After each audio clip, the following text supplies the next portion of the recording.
और जितने हमारे पास केस आते हैं उनसे संबंधित अधिकारी हमारे यहाँ सब मौजूद रहते हैं, और जितने जो भी समस्याएं हैं हम कोशिश करते हैं कि उनका तुरंत की तुरंत निस्तारण कराएं। जो कोर्ट में केस चल रहे होते हैं उनका तो एक अलग मामला है कि क्योंकि वो कोर्ट पे ही छोड़ दिया जाता है। बाकी जो कोर्ट में नहीं है, जो पुलिस में है, जो पुलिस के द्वारा है, या जो भी सेटिस्फाई नहीं है, तो उनकी हम पूरी मदद करते हैं और केसों का कोशिश करते हैं कि हम निस्तारण करें। जैसे अगर मैं हाँ जैसे मैं लास्ट टाइम की बात बताऊं आपको कि मेरे पास 27 केस आए थे। जो पिछली बार मैंने सुनवाई की थी यहाँ, 27 में से मैंने 19 केसों का निस्तारण हो गया हमारे यहाँ से, और बच्चे 4 केस में से 3 केस बचे हैं, जिसमें से 1 केस उन्होंने वापस खुद ही ले लिया, और 3 केस किए जिसमें 3 केस में कार्रवाई चल रही है। तो मैं समझती हूँ कि ये बहुत अच्छी हमारी पहल है कि जिनका इतनी जल्दी इतने केसों का निस्तारण किया जा रहा है। सबसे अधिक किस तरह के केसेस आते हैं? नेचुरली सभी तरह के आते हैं, लेकिन घरेलू हिंसा के बहुत आते हैं, और महिलाओं से क्योंकि महिला देश की आधी आबादी है, 12.5 करोड़ की आबादी महिलाओं की है उत्तर प्रदेश में, तो निश्चित रूप से हर फील्ड से जुड़े हुए हैं। पर घरेलू हिंसा से बहुत सारे केस हैं कि जो यहाँ आते हैं।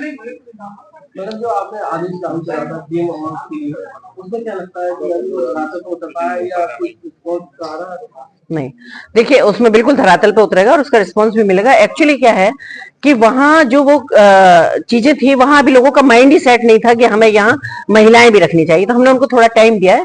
एक तो हमें प्रशासनिक तौर पे थोड़ा टाइम दिया कि उनकी काउंटिंग की जाए, काउंट किया जाए कि कहाँ कितने जिम है या कितने पार्लर है या कितनी चीजें। दूसरा ये भी है कि क्योंकि उनका माइंड सेट नहीं था, तो हो सकता है उनके साथ में ये प्रॉब्लम आ रही हो कि हम इसमें काम करने के लिए महिलाएं कहाँ से लाएं। तो इसके लिए हमने उनको थोड़ा टाइम दिया है, और उसमें भी हमने उनसे कहा है कि अगर उनको महिलाएं नहीं मिल पाती हैं तो उनको महिलाएं हम देंगे, क्योंकि हमारे पास बहुत सारी सोशल ऑर्गेनाइजेशंस ऐसी हैं कि जिनमें महिलाओं को प्रशिक्षण दिया जा रहा है। तो निश्चित रूप से जब ऐसी महिलाएं वहां होंगी तो वो आत्मनिर्भर भी बनेंगे, उनका काम मिलेगा, रोजगार मिलेगा, और उनको भी हम सुविधाएं दे पाएंगे।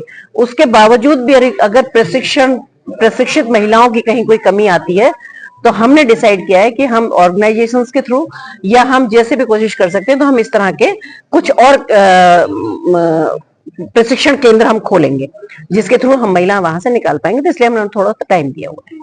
ये कदम जो आपने उठाया था, केवल शिकायतों पर या कुछ आपका अनुभव रहा जिसके माध्यम से आपको लगा कि कदम उठाना बहुत जरूरी है?